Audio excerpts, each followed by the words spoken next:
Hello and welcome. I'm Carolyn Grimminger with the Public Affairs Forum of the First Unitarian Universalist Church of Austin. Our program's mission is to nourish the mind and spirit and serve social justice. For more information about our public affairs forums, you can go to our church website at www.austinuu.org. Dale Beulah will now introduce our speaker. Thank you, Carol. Good morning, everyone. I'm very pleased to introduce Alison Alter today, who is our speaker. She's a small business owner and former professor and community activist, as well as an environmental advocate.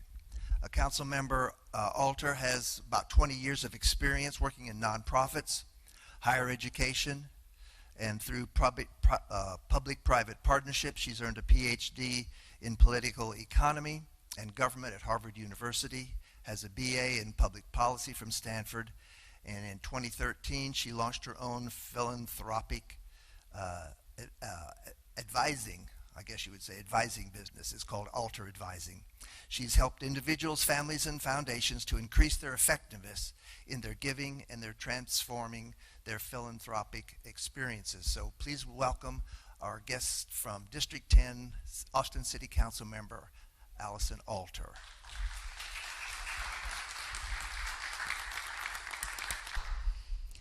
Good afternoon, and thank you all for being here and for tuning in. If you learn nothing else from my talk today, it'll be that you're showing up and you're being here and you're engaging with your local politics matters. So thank you for taking one step this afternoon and being here. Today what I want to do is talk a little bit about some things I've learned or some reflections I have over the last year from when I got into the race for City Council and what I've learned over the last 5 months. It's been a year almost exactly since I was recruited and seriously began thinking about running for council. It's been 5 months since I was sworn in as the City Council member from District 10, just the second City Council member from District 10, and the second woman in that role. I've learned a lot, and I've met some amazing people in our community along this journey. Many of you sit in this room, and I'm happy to see some friends here today. I hope you'll leave today with more understanding of our city, but I also hope that you'll have some direction and some excitement about getting or staying engaged at the local level. It is an understatement to say that we live in interesting times, a time when old political givens no longer seem to hold true. Many among us observe events at the national and state level, and we have to kind of just wonder, are we living on another planet altogether? I know many friends have been hit hard emotionally by recent events and have become obsessed with following the national twists and turns, or even what's been going on at the state capitol. People are concerned for the kind of legacy we will be leaving to our children and grandchildren. As a mother of two, this is something that keeps me up at night. Trump's ascendance within the Republican Party coincided with my decision to run for City Council. I'd always been interested in politics and policy. I have an undergrad degree from Stanford in public policy and a graduate degree from Harvard from the Kennedy School, the Gov Department, and Econ Department. In Austin, I had led a park project and worked closely with the city and the community to transform Ramsey Park. I'd seen how when government works well, it can make a difference. I participated in Leadership Austin and learned about many of the challenges we had in Austin. Mind you, I've only been in Austin, I'm coming on the end of my 6th year here. I was then appointed by Councilmember Gallo, my predecessor, to serve on the Parks Board. Through that work, I saw a darker side of local government, where developers seem to have more clout than the average citizen, with bad, short-sighted policies often the result of those interactions. I was looking for someone to run against Gallo, and the conversation was turned back on me. It was a tough decision after being asked, but jumping in was the right thing to do. Sometimes in life you have to do the hard and scary thing because you know it's the right thing to do and you're the right person to do it at that time. When our national landscape changed dramatically on November 8th, for better or worse, I had to get up the next day and focus on a runoff campaign with an election a month later. I was lucky in a way as I reflect on it now. I didn't have time to curl up in a ball or mourn. I had a very concrete way to show my daughter and son how we respond to challenging times. I was called on by person after person to be that shining beacon, to be that hope. And it became apparent to me on that November election night that what I'd started out to do in July was now even more important. The context within which my race was taking place had seismically shifted overnight. The actions we'd be later called to focus on as a city council would also shift, and I think we've seen that over the last 5 months. We now have an even more apparent role welcoming all members of our community and ensuring their safety, especially our immigrant communities and our Muslim community.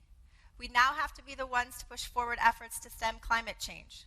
The issues of mobility and affordability still mattered, but the terms of the debate surrounding the race had changed.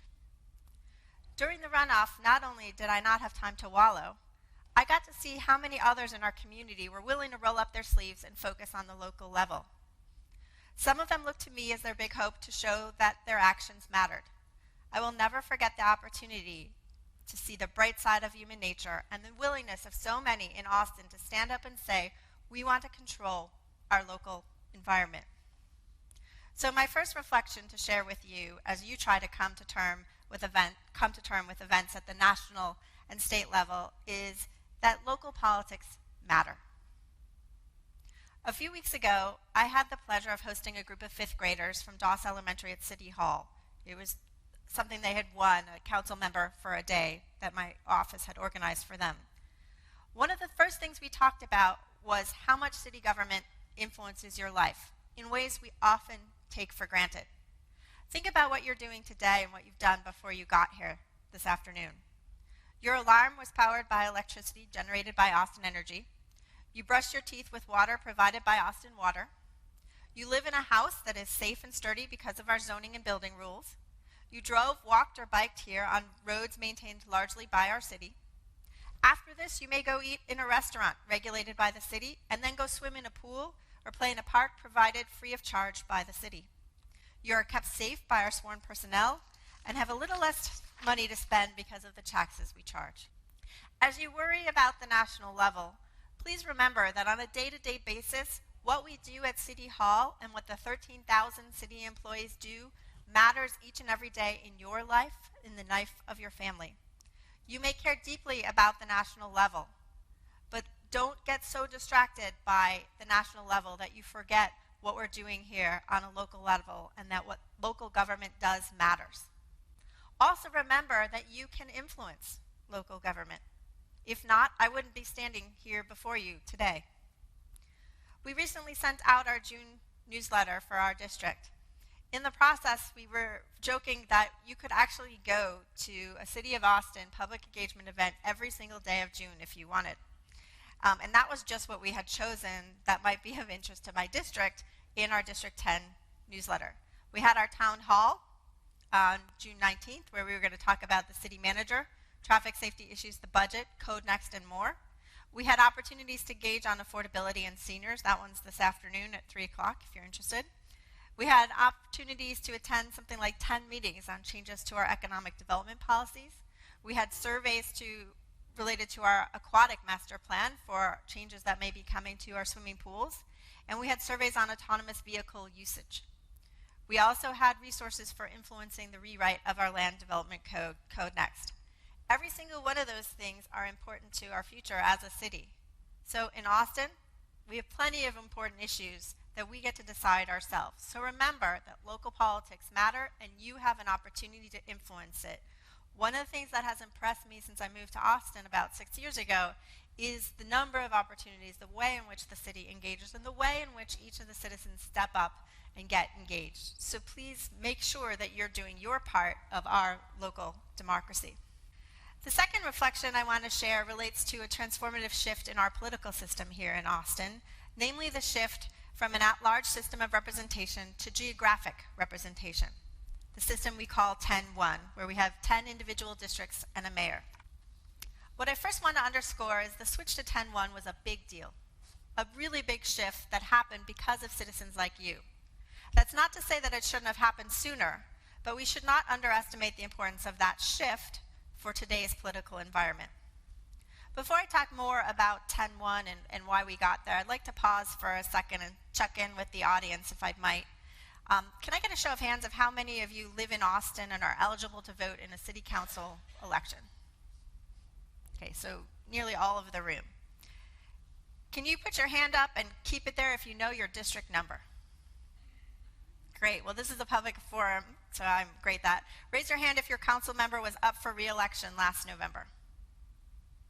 Great. How many of you honestly have no idea how city council functions? Great.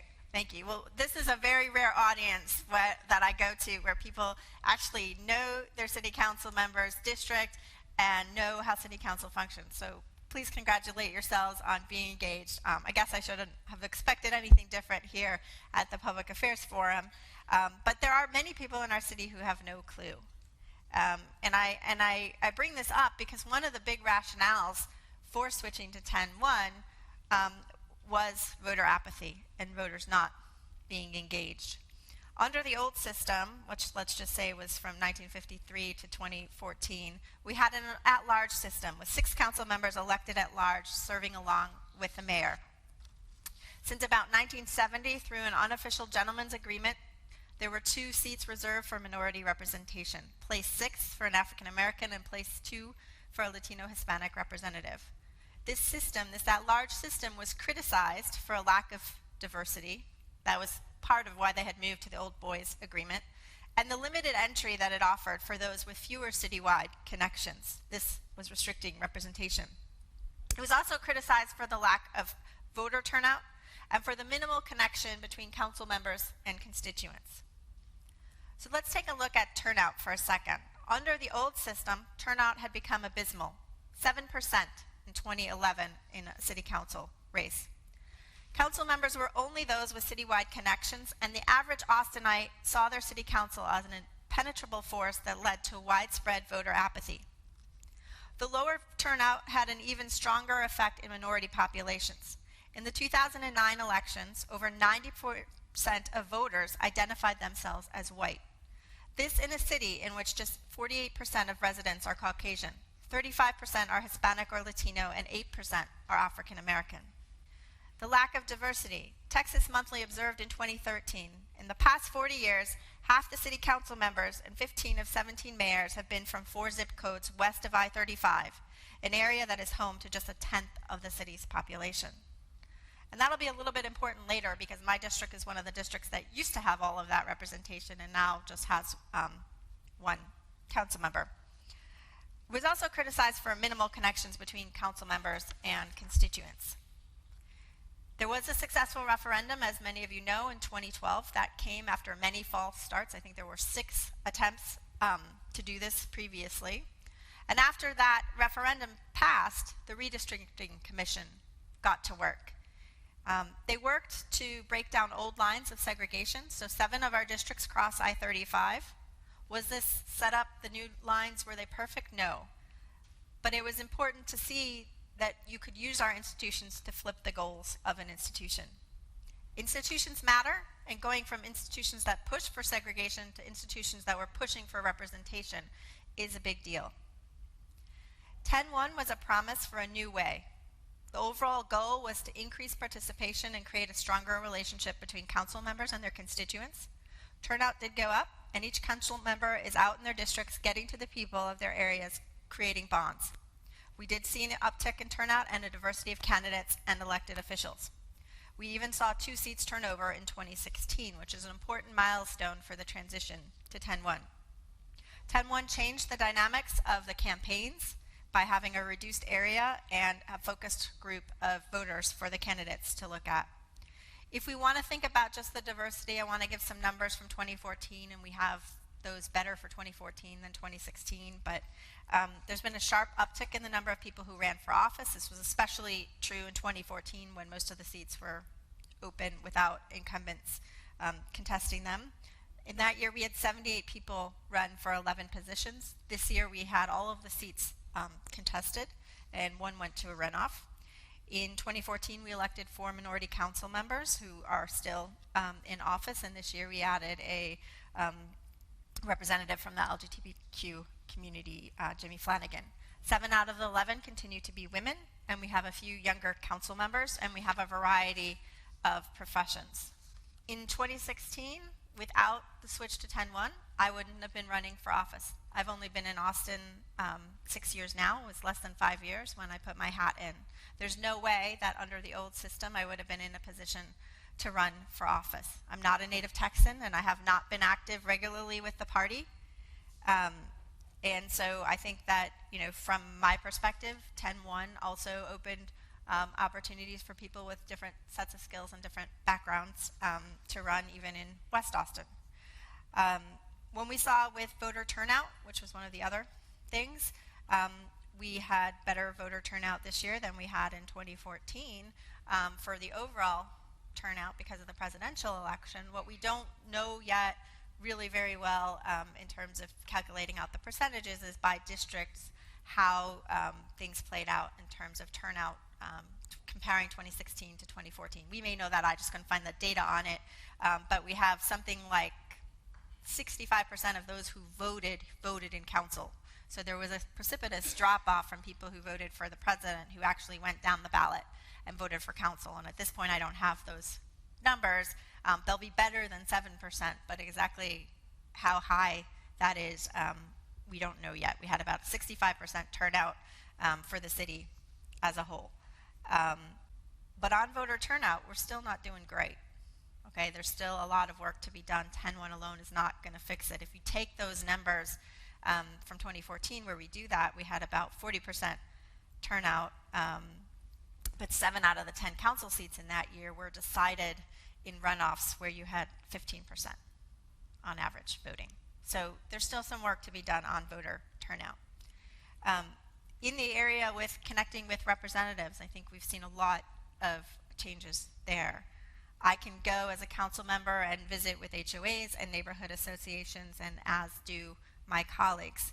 There's a desire to create a connection and be responsive to the needs of our districts. It's possible for us to go out and visit with all of the groups in our districts.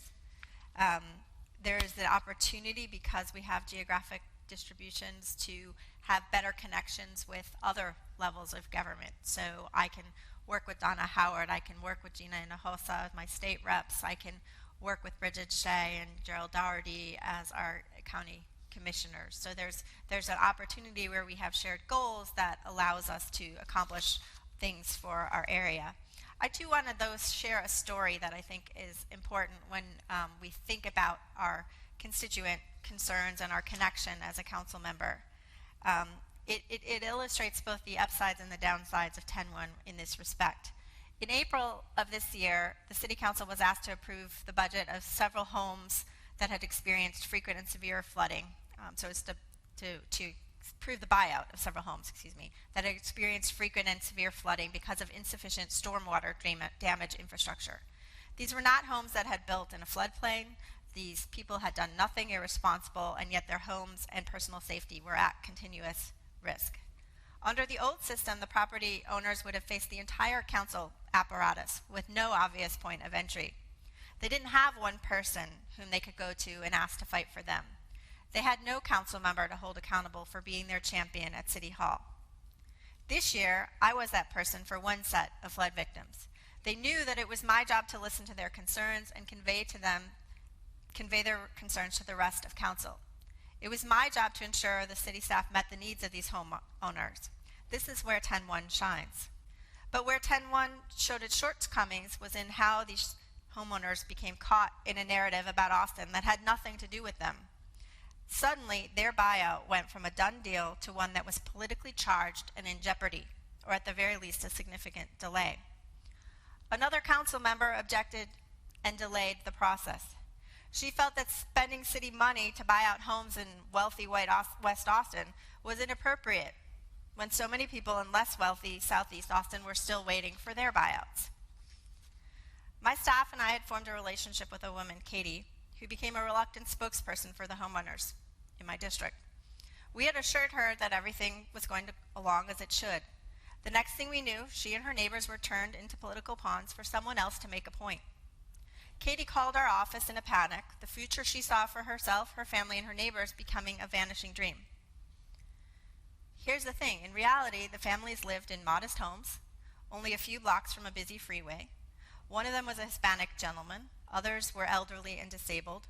None of them had money to solve their problem, a problem they were not responsible for. It was a function of the city's drainage system and mistakes that the city had made along the way. Katie contacted our office, dejected and losing hope, and told us she wasn't even going to bother showing up at City Hall. As her representative, we offered her what reassurances we could. I spoke with my colleague and explained that these homes had been approved for the buyout process long ago. These were number one on the list of homes according to very strict criteria that the Watershed Department had come up with. We talked with the other council member. The families came out to the next council meeting and stood together at the podium as Katie spoke about what she and her neighbors had been going through and the fear that they felt each time storm clouds drifted their way. Despite the fact that their buyout had been delayed, she spoke with such understanding about the needs of the people in Southeast Austin. I was proud to be her representative and humbled by the generosity she showed when she spoke. When the buyout next came to council, it was approved. My staff immediately called the homeowners and shared the good news. All of us felt a responsibility to them as members of District 10. The final appraisals are now underway and they will be getting their offers in just a few weeks. Despite the setbacks they faced, 10-1 gave them someone who would be dedicated to their case, and ultimately they were able to receive the help they needed and deserved. 10-1 does create a stronger relationship between elected officials and the people they represent. We are also working to solve the flood problems of the folks in Southeast Austin, and I was very proud of Katie and her group when they came to council. They could not have been more eloquent about the need to solve everyone's problems. And this is a piece of 10-1 that we all have to learn. We have to learn how to navigate a system where it's not just our geography that matters, but that we're in there trying to solve problems across the city, even those problems may differ in origin and nature, and doing what we can with our limited resources in those important ways. This story brings me to my next reflection, which is 10-1 is still a work in progress. We like to think that we passed this, we implemented it, and we're done. It doesn't work that way. This is fun for me because as a professor, I taught politics at the university level, and a central lesson of every one of my courses was that institutions matter, especially electoral institutions.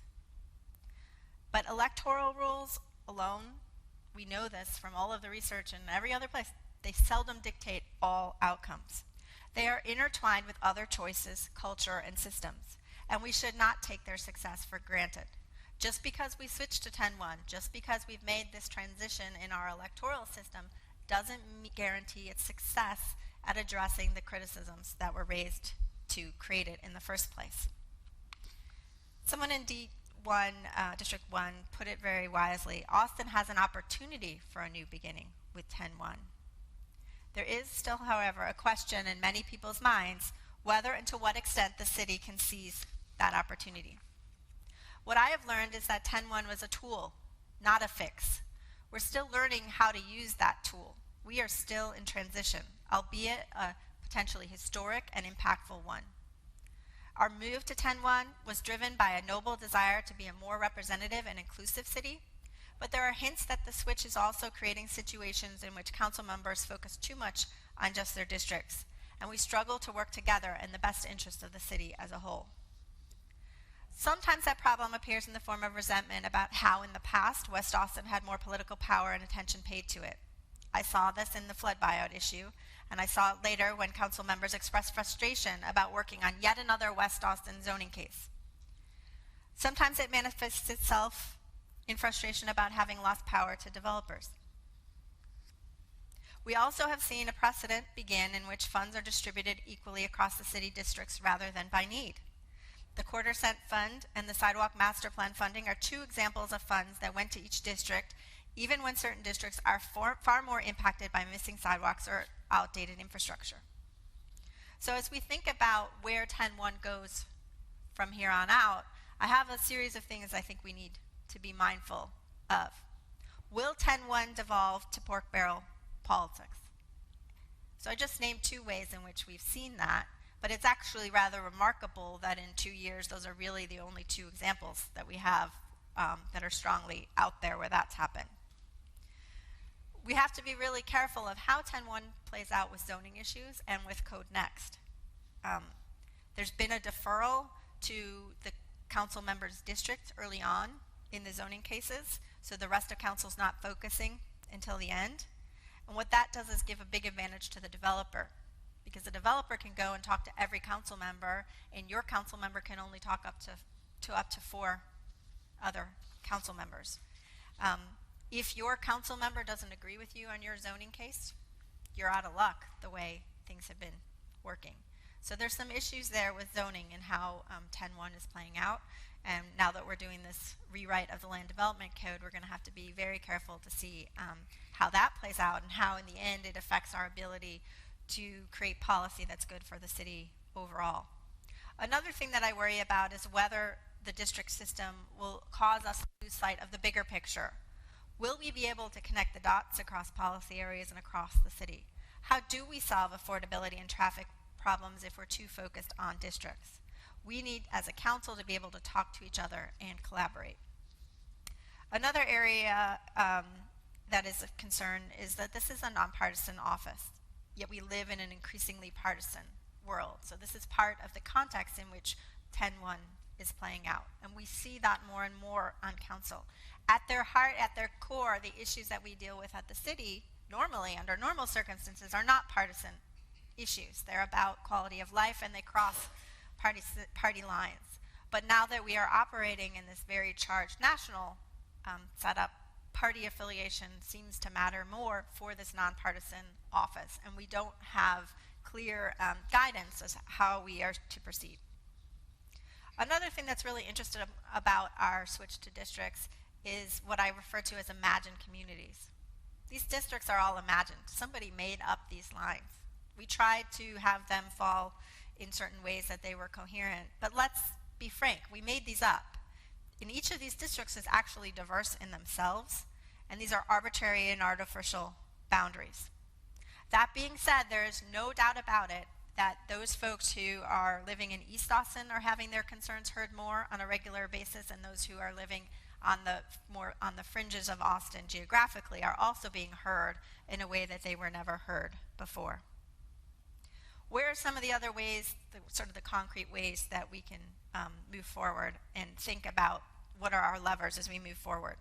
Well, we need to think about how we gather input, how we do civic engagement. Do we really need to have meetings go until 3 a.m.? Can we actually give people a time certain that means actually a time certain that you will be heard at this particular hour? We've begun to experiment with technology. How do we get to hear those quieter voices? How do we get to reach people in Austin who don't have the lawyers that can come help them with their zoning case? How do we reach the people who don't understand how the process works, who can't make it down to City Hall because they're working 2 jobs and have to deal with childcare? How does the city show it is responsive? It's all good and well for us to have you all come and get engaged on a day-to-day basis, but if we don't listen to you and we're not responsive, that's a problem. A place where I see this simmering is at our board and commission level. I've been hearing from members of boards and commissions that they are frustrated that staff do what they want regardless of the boards and commissions, and council doesn't listen to them. I was a board member myself, and I understand this concern. We have all of this expertise helping us in our boards and commissions, and we are ignoring it, and we need to do something about that. We need our staff to pay attention. It's not enough just to go through the motions. There are issues with our city staff and the intersection with 10.1. They've been bombarded with requests for data and information by district, which they didn't have before. They are still learning to share information that's relevant across districts. No extra staff was given to any department to deal with the extra requests that come from having 10.1. The council issues huge numbers of resolutions, and the staff has to respond to these resolutions with no resources. There's lots of new voices in the mix, which is good, that was the goal. But not everyone is ready to listen on the other side, and that is still something we need to work on. We need to improve collaboration among council members. We have open meeting laws that affect our ability to work with one another in ways that can be very detrimental and put us at a disadvantage relative to the developers. We need to move from the tactical to the strategic. We need better mechanisms for accountability. We need to make sure that more Austinites vote. And we need to be concerned about how the 2022 Commission plays out when they do the redistricting again. And the final area I want to mention here, and I'll move quickly because I see that time is advancing. Right now we have minority representation increased, and that is a good thing. But we do have some trends that may challenge that in the future. We have African Americans that are leaving town, and we have an Asian population that is over 6% that is geographically dispersed and does not have representation. Bottom line, though, for 10-1 is it up to us if we want 10-1 to succeed, and we should not take the rest of its success for granted. My last two reflections will be really quick, and then I'll be happy to take questions. My fourth reflection follows from the lessons from 10-1, and that is that we need to find ways to allow for different solutions for different areas of the city. Part of working together is going to be recognizing where our districts really are different. In some cases, one part of town may need one solution while another requires a very different tactic. For instance, parts of East Austin are saying they want less police presence. And I hear every day from my district that they want more police presence in the form of traffic control. Another example is that my district in many ways is more concerned about the regulatory environment than it is about every little budget decision beyond the fact of how much we're being taxed. While other parts of the city, they really need the investments from the city to succeed. Austin will become more unified, not by a council that treats the city the same everywhere, but by one that recognizes where those differences lie and uses the right solutions in the right places to bring people together. My fifth reflection follows from our obsession and our right obsession as a city to tackle our affordability and our mobility challenges. What I want us to remember is that in that process, we shouldn't forget about all the environmental gains that we've made and our long-term infrastructure needs. When a single zoning case can take hundreds of hours of staff work and 3 late-night council debates and countless hours of free work done by the community, it is very easy to lose track of issues that will play out over years and decades, like our environmental challenges. We have to make a conscious effort on behalf of the entire city to not let these immediate crises take too much of our focus away from what really matters. We have made progress as a city council on a strategic plan, and now we need to take the steps to operationalize it. We also need to be doing better for our planning for future infrastructure. This goes back to the national politics at the beginning. So President Trump has taken us out of the Paris Accords, but we as a city are committed to meeting our goals with respect to that. We have a net zero climate plan goal.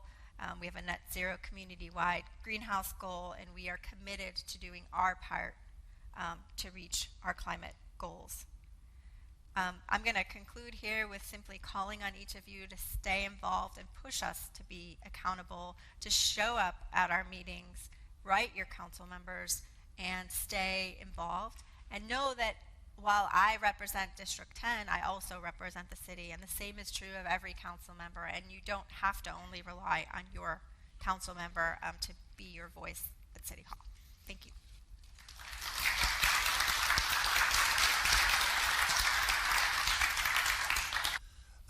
Thank you for your great presentation. You mentioned the president's withdrawal from the Paris Agreement. Cities across this country have taken action since that happened to increase their awareness and improve movement toward net zero production of carbon. Our goal has been by 2050. It seems to me that with other cities moving that up, that we ought to be doing the same thing. And so what are your thoughts on ramping up our efforts to have a net zero energy city? I think that it's something that we will definitely be looking into. I mean, it was only last week or the week before that President Trump made his announcement, and Austin was already out there on the forefront of cities and what we're doing. I think that we're going to see with Austin Energy that we're going to, for instance, be accomplishing our goals sooner just by virtue of the decisions we've already made and the way the market has functioned, and we'll be pushing to do more of that as we move into our resource planning. We have not yet, as a city council, had a chance to debate that. We have committed as a city via the mayor to be moving forward on that, but I can't give you concrete specifics. But I know as your council member that you will hold me accountable, and you will provide us with solutions and ways forward in that direction. The past 2 years, I've had the experience of having houses, $1 million houses, built on either side of me.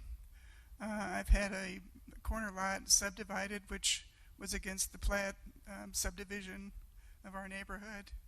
I was told that the city zoning and planning commission that somehow the state legislators had done something that would make that kind of override what Austin did. So I guess what can I expect? I have a 50s house, pretty decent sized yard.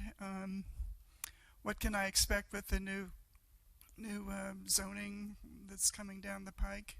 And also I just have a practical question as I look forward to retirement, and maybe in 2 or 3 years, what am I looking at in terms of protection from over 65 and homeowners in terms of my taxation?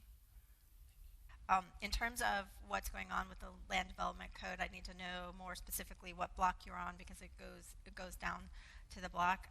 As currently drafted in the first draft, my guess is if you already are seeing that on either side of it, you will see that your particular plot has entitlements for a lot more than what you have entitlements for right now. Again, that's the first version of it. I have no idea where it will be a year from now, so I can't give you a definitive answer. If you want help with your particular plot, you can call my office, and Kurt, who's my land use person, can walk you through your spot or give you resources to look it up yourself for that specific detail. We are beginning to have conversations about the senior homestead exemption. This is an issue that we as a city don't yet have a handle on, and it's one of the issues that's embedded into code next, because if I give you entitlements for 2,000 more square feet than what you have now, you're going to be incentivized to sell your property and let somebody else build on it bigger, but then you're going to have to figure out where you're going to live, and there's not a lot of places you can go live in Austin that you can afford. And part of the questions that I'm asking with Code Next as I try to understand it is, what are we incentivizing, and what does that mean in terms of demolition? What does that mean in terms of displacement? And are those the things that we want, or are there alternative choices that we can make as a city of how we do that? And I don't think that's been fully resolved, and we are going through this process. As complicated and as ginormous as it is, that will hopefully get us to a better place where I can give you a better answer. But there's nobody on council who can overnight solve the individual cases in terms of affordability. We have to be thinking bigger and broader and try to affect the trends over time. And it's something that's not going to happen overnight, because we didn't get here overnight. I'm Joyce Stotts, also from District 10. And I have several questions around the Open Meetings Act, walking forum kind of constraints that we have.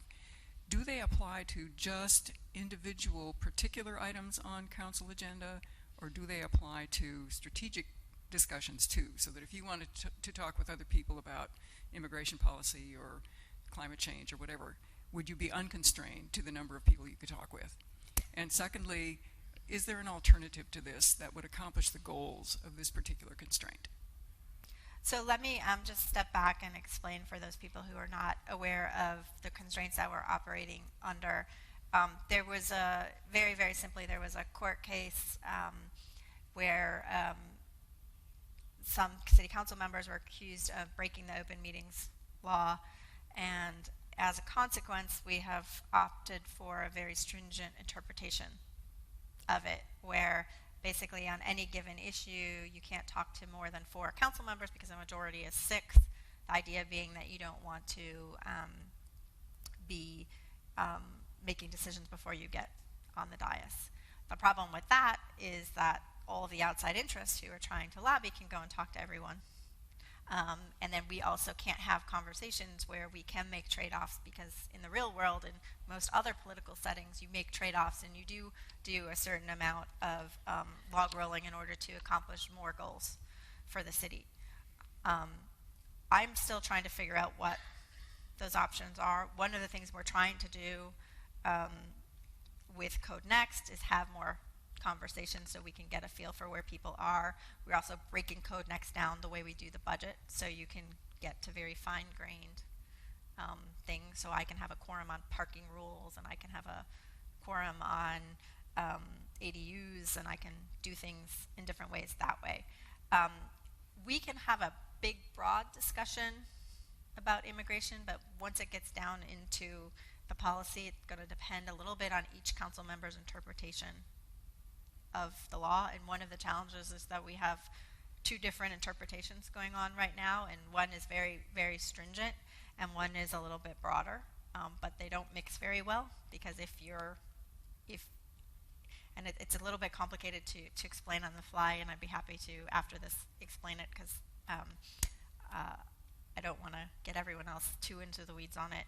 But because we have those two different interpretations, it's very difficult to combine them, because some people are very stringent about the 4, and some people want to have a wider remit.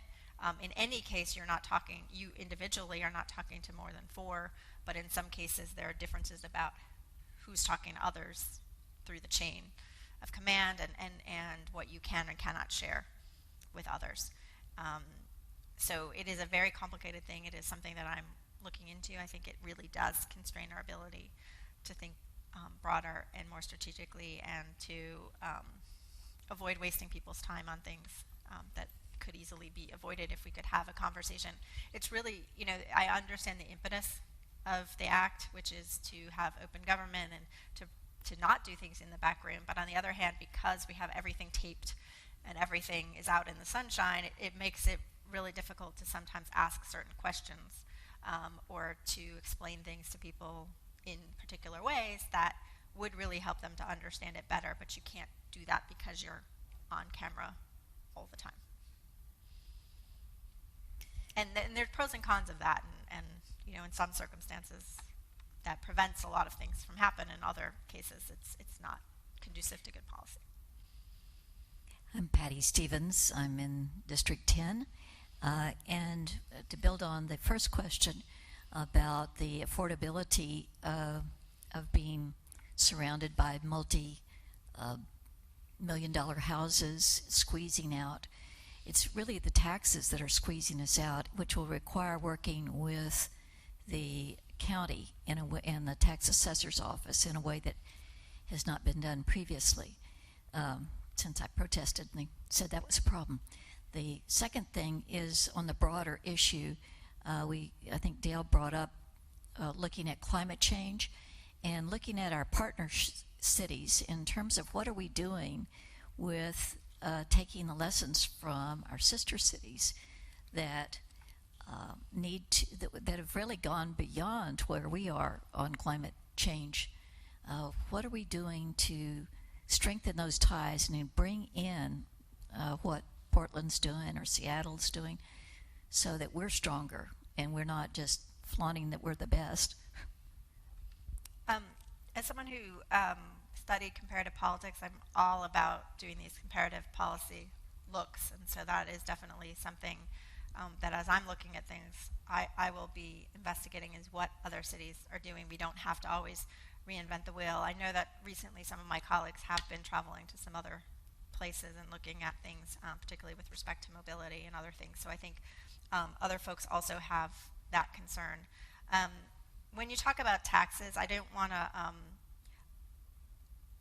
to minimize the need for tax reform at the city level, but the real culprit with our taxes is our school taxes and the recapture program. And if you want to make a difference on our taxes and in our community, you need to be down at the legislature advocating them to change that process. We are currently sending $400 million out of the city to fund school elsewhere, and it's not that did the mic go off? Oh, sure. We are currently sending $400 million of our school tax money out of the city to pay for schools elsewhere in the state. And it is not that elsewhere in the state shouldn't have their schools funded, but the state should not be funding our schools, which is a state-mandated requirement constitutionally, off the backs of Austin taxpayers, while, mind you, at the same time, we have needs in our own schools that we can't meet because we're sending that money elsewhere. But that is where the big money is. About half of your tax bill is from, in most of your cases, AISD, and that is where the money is to be had to reduce it, because our general budget, if including property taxes and all the other things, is about $900 million that's coming just from kind of that, and 67% of that is public safety, and the $400 million, if that was staying here either in your pockets or in our schools, would make an enormous amount of difference. And there's nothing that I can do on the homestead exemption or on anything else that's going to deliver the kind of tax property relief as changing that recapture system. And that is really where the money is. And I, as much as I'd like to say, well, we can reduce our costs and whatever, it's going to be peanuts. Anything we can do in that regard, given that we are a growing city, is going to be peanuts. But what we do on that school tax could be enormous. Enormous both from a financial perspective for the taxpayer and enormous for the kids who are in our AISD system, who are not getting the services that they need right now because of this outdated formula that the state is using. I want to pick on Dale Beulah's comment about the climate change and the very advanced policy that Austin has established. There's not another city in the world, a growing city in the world, that has an ambitious goal like we have. I think we need to ratchet it up because, as he says, we're going to fall behind. Right now we still have a tenuous grip on at least claiming on the lead. We can make it real. Now, the part that I want to add, and I'd like to hear your comments on this, the reason for doing this, of course, is climate mitigation. Of course, it's cleaner environment. But the biggest reason, I think, is it'd be the greatest boon to economic development in Central Texas that we've ever seen or even imagined. Because the drive to clean energy, when you talk about zero carbon energy, is precisely the thing that brings local jobs into the mix, that provides opportunities for the people who are growing up here and for things like community college. Those programs will be badly needed because we need more people who are trained. We got to have the good hands and the good minds to make these things work.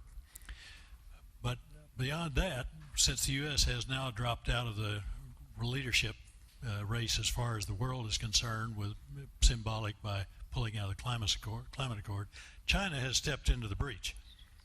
So I'd like to know, do we have a sister city program with China? Would it be something intriguing, talk about learning from somebody, not us? It seems to me that there are some incredible advantages. In case you're not familiar with it, you can start reading up on what China is doing. They're way, way ahead of us. Thank you, Bob, on many levels for your question. I agree with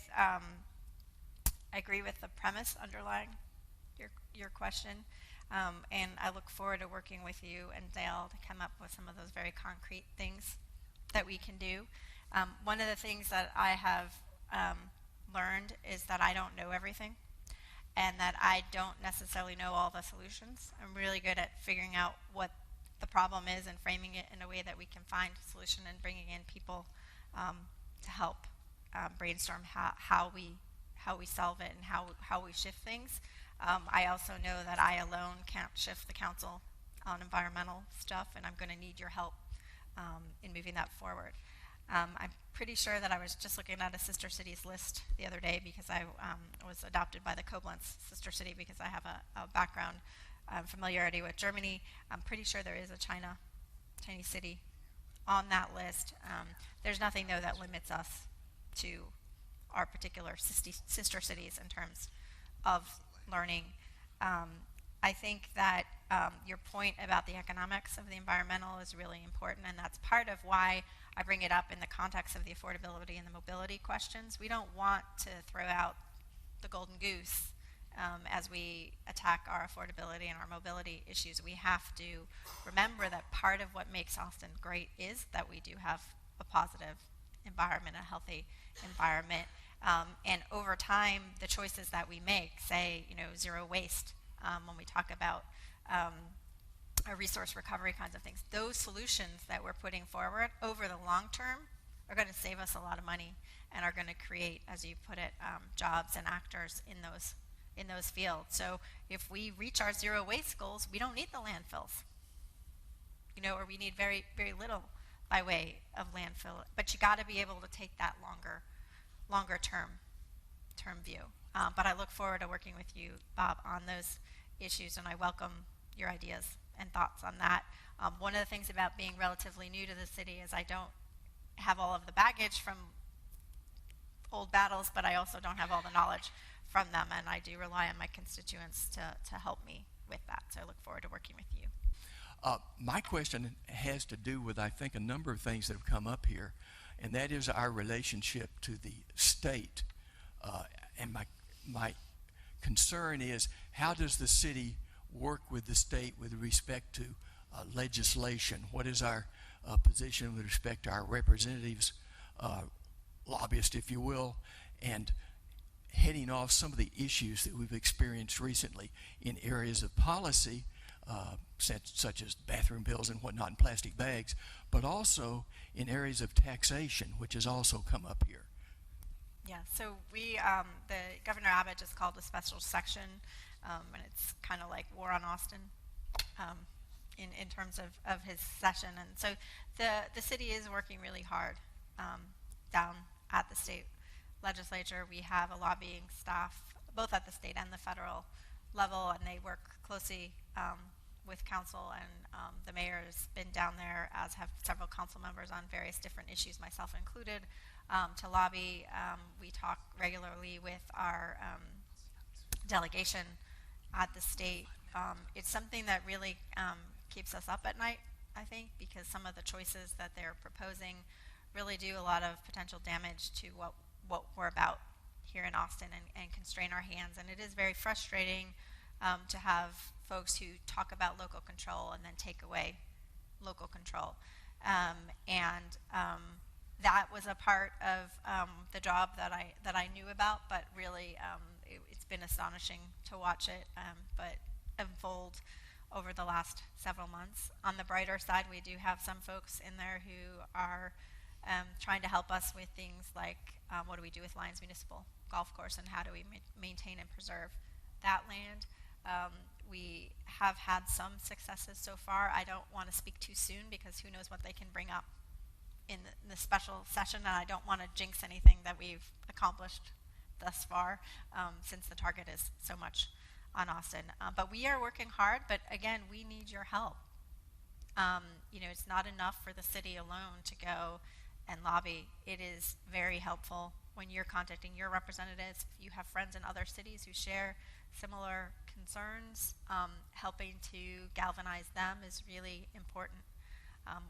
If we're going to succeed on some of these issues for the city, if we can get folks in Houston and San Antonio, Dallas and Fort Worth and El Paso, all on the same page, because they're getting pressure from their constituents, we have a much better chance of achieving what we need to achieve.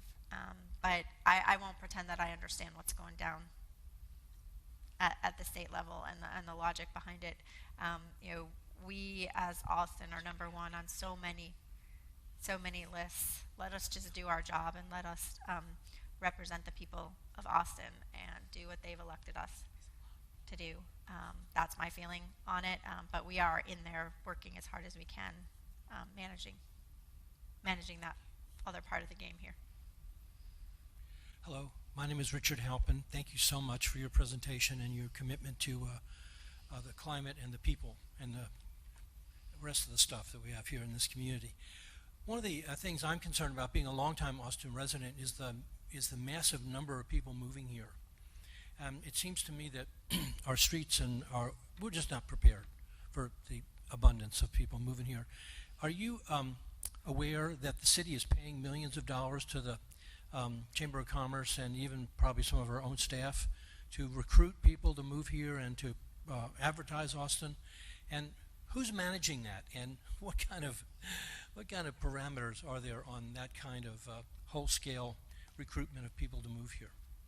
Well, I will refer you to my newsletter of last week, which you can get off of the City of Austin webpage for District 10. We have a list of meetings that are going on this month for rethinking our economic development policies, and that is a portion of that discussion. I, for one, would like us to be supporting our local businesses in strong ways. I think that we have not, besides this Merck deal that we've done, we haven't exercised anything to financially incentivize the businesses. That doesn't mean that we don't advertise positively Austin as a convention location and do some things out there to keep the positive views of Austin out there.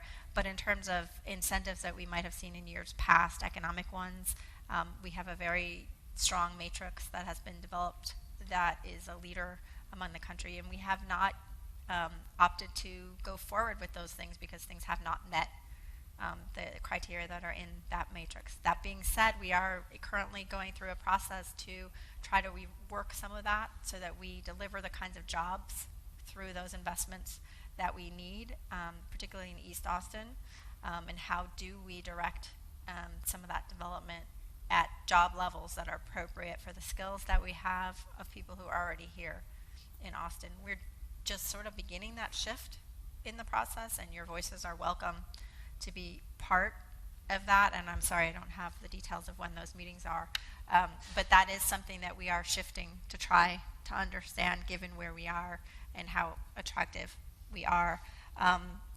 There are some complex dynamics in terms of the tourism business and its role in the city, and some of that does depend on having a unit that is providing that overarching marketing. And there are hotel taxes that are not coming from the city's coffers that are going towards that. We're not allowed to use those in many cases for other things, so we're moving towards trying to use some of those taxes for other things. But there's some dedicated funding streams that are supposed to be for that purpose that the hotels have imposed on them. Thank you very much for your helpful presentation today.